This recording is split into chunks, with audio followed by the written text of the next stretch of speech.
चलिए दोस्तों, शुरू करते हैं हमारे 50 वन लाइनर जीके के महत्वपूर्ण क्वेश्चन जो हर बार एग्जाम में पूछे जाते हैं। चलिए अगला क्वेश्चन देखिए हमारा क्या है। संयुक्त राष्ट्र संघ यूएनओ की स्थापना कब हुई थी? संयुक्त राष्ट्र संघ यूएनओ की स्थापना कब हुई थी? तो आंसर हो जाएगा 24 अक्टूबर 1945 को। 24 अक्टूबर 1945 को यूएनओ की स्थापना हुई थी। अगला क्वेश्चन है, अंतर्राष्ट्रीय न्यायालय कहाँ स्थित है? अंतर्राष्ट्रीय न्यायालय कहाँ है? The Hague. इसे हॉलैंड कहते हैं। The Hague, Holland.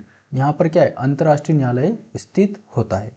अगला क्वेश्चन है, हिंदी दिवस कब मनाया जाता है? तो 14 सितंबर को, है ना। प्रत्येक वर्ष 14 सितंबर को क्या मनाया जाता है? हिंदी दिवस मनाया जाता है। अगला देखिए, काजीरंगा राष्ट्रीय अभ्यारण्य किस राज्य में स्थित है?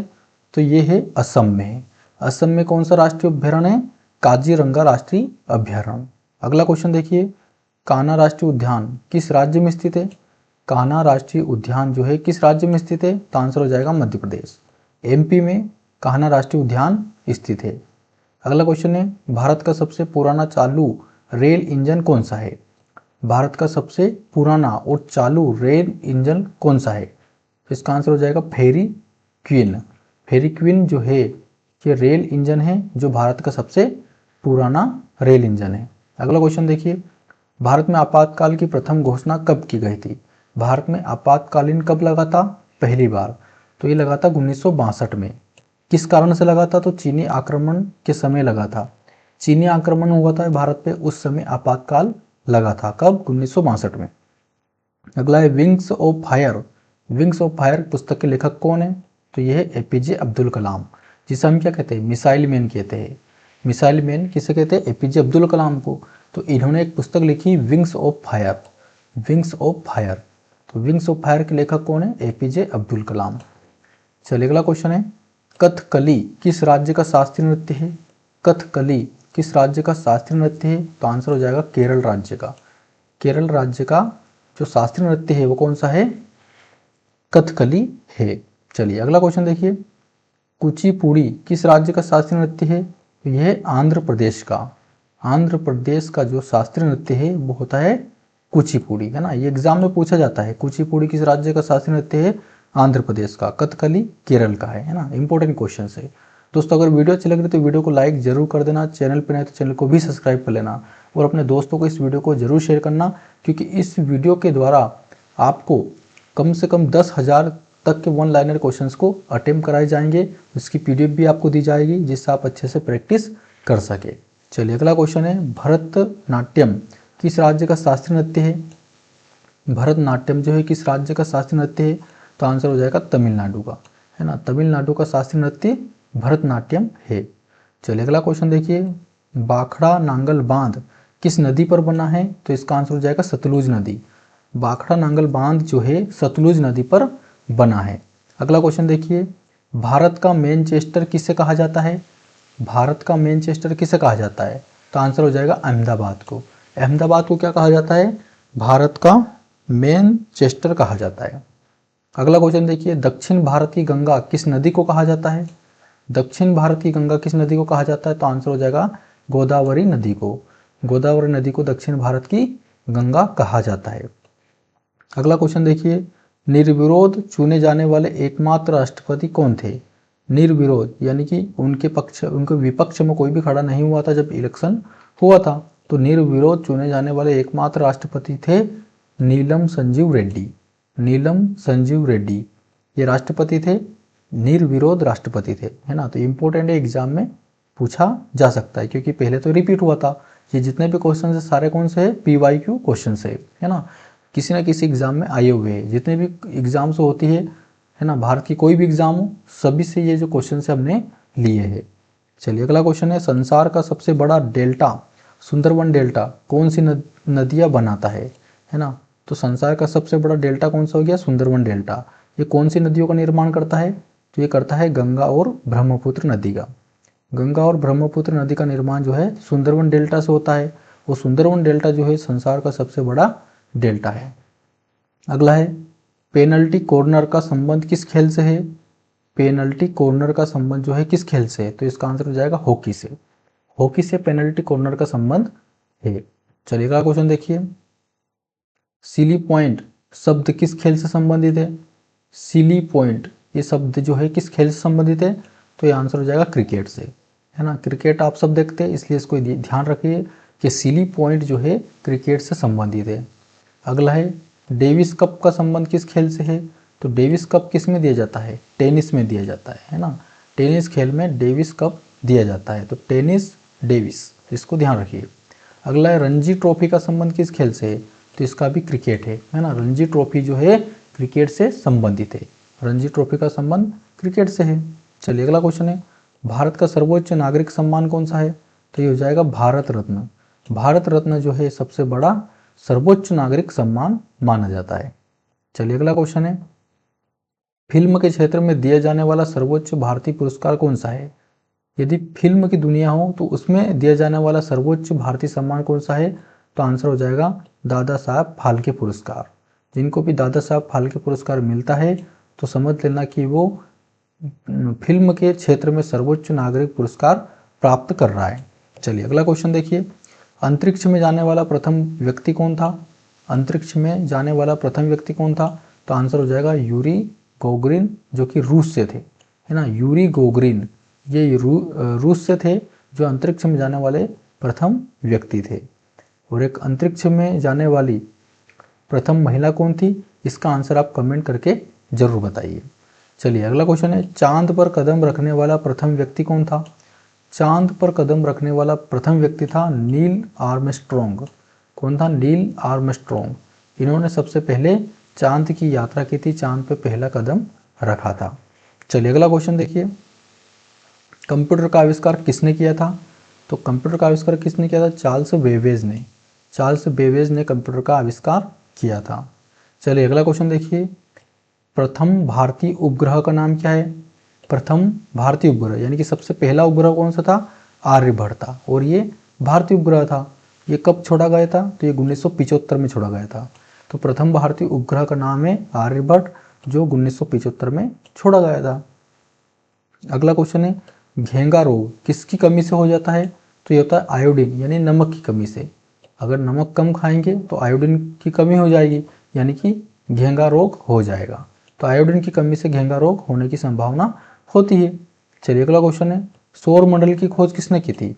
सौर मंडल की खोज किसने की थी? तो आंसर हो जाएगा कोपरनिकस ने। कोपरनिकस ने जो है सौर मंडल की खोज की थी। अगला क्वेश्चन है, अनुवांशिकता यानी जेनेटिक्स के नियमों का प्रतिपादन किसने किया था? है ना। अनुवांशिकता के नियमों का प्रतिपादन किसने किया था? तो आंसर हो जाएगा मेंडल ने, ग्रेगोर मेंडल ने। ग्रेगोर मेंडल ने जो है आनुवांशिकता के नियमों का प्रतिपादन किया था। अगला क्वेश्चन है, जय जवान जय किसान का नारा किसने दिया? जय जवान जय किसान का नारा किसने दिया? तो आंसर हो जाएगा लाल बहादुर शास्त्री ने। लाल बहादुर शास्त्री ने जो है जय जवान जय किसान का नारा दिया। लेकिन इसमें और भी शब्द जोड़ दिया गया, जय जवान जय किसान जय विज्ञान का नारा किसने दिया? तो ये दिया अटल बिहारी वाजपेयी ने। अटल बिहारी वाजपेयी ने जो है जय जवान जय किसान का नारा दिया। अटल बिहारी वाजपेयी कहाँ से थे? ग्वालियर से थे या किसी अन्य राज्य से थे? तो इसका आंसर आप कमेंट करके जरूर बताइए। तो जय जवान जय किसान ये वाला नारा लाल बहादुर शास्त्री ने दिया, लेकिन जय जवान जय किसान जय विज्ञान ये नारा जो है अटल बिहारी वाजपेयी ने दिया। और अटल बिहारी वाजपेयी कहाँ से थे? ग्वालियर से थे या नहीं? इसका आंसर कमेंट बॉक्स में जरूर बताइए। अगला क्वेश्चन है, मारो फिरंगी को का नारा किसने दिया? मारो फिरंगी को का नारा किसने दिया? तो ये दिया मंगल पांडे ने। मंगल पांडे ने कहा मारो इन फिरंगियों को, है ना। तो ये वाला नारा किसने दिया? मंगल पांडे ने दिया। अगला क्वेश्चन है, सिख धर्म का संस्थापक किस सिख गुरु को माना जाता है? तो सिख धर्म का संस्थापक किस सिख गुरु को माना जाता है? तो आंसर हो जाएगा गुरु नानक देव को। तो गुरु नानक देव को क्या माना जाता है? सिख धर्म के संस्थापक माना जाता है। चलिए अगला क्वेश्चन देखिए, सिखों का प्रमुख त्योहार कौन सा है? सिखों का प्रमुख त्योहार कौन सा है? तो इसका आंसर हो जाएगा बैसाखी। बैसाखी जो है सिखों का प्रमुख त्योहार माना जाता है। अगला क्वेश्चन देखिए, नेताजी किस महापुरुष को कहा जाता है? नेताजी किस महापुरुष को कहा जाता है? तो सुभाष चंद्र बोस को कहा जाता है।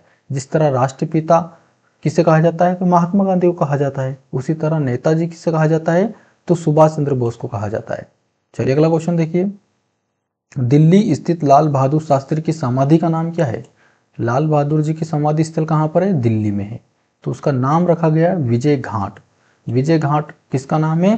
तो लाल बहादुर जी की समाधि स्थल का नाम है विजय घाट, जो कि कहाँ पर है? दिल्ली में है। चलिए अगला क्वेश्चन है, महाभारत के रचयिता कौन है?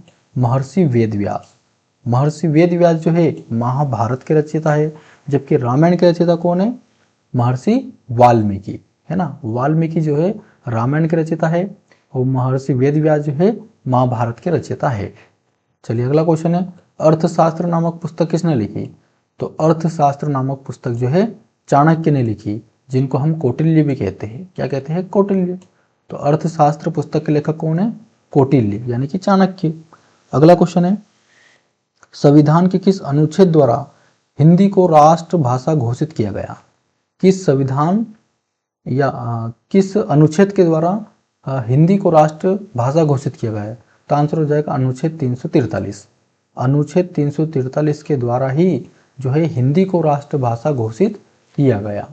चलिए अगला क्वेश्चन देखिए, ओलंपिक खेलों का आयोजन कितने वर्षों के बाद होता है? ओलंपिक खेल जो होते हैं ना, उनका आयोजन कितने वर्षों के बाद होता है? तो ये हर 4 वर्षों के बाद जो है ओलंपिक खेल आयोजित होता है। अगला क्वेश्चन देखिए, अंतर्राष्ट्रीय मानव अधिकार दिवस कब मनाया जाता है? इंपॉर्टेंट क्वेश्चन है, कई बार एग्जाम में रिपीट हुआ है। अंतर्राष्ट्रीय मानव अधिकार दिवस कब मनाया जाता है? 10 दिसंबर को।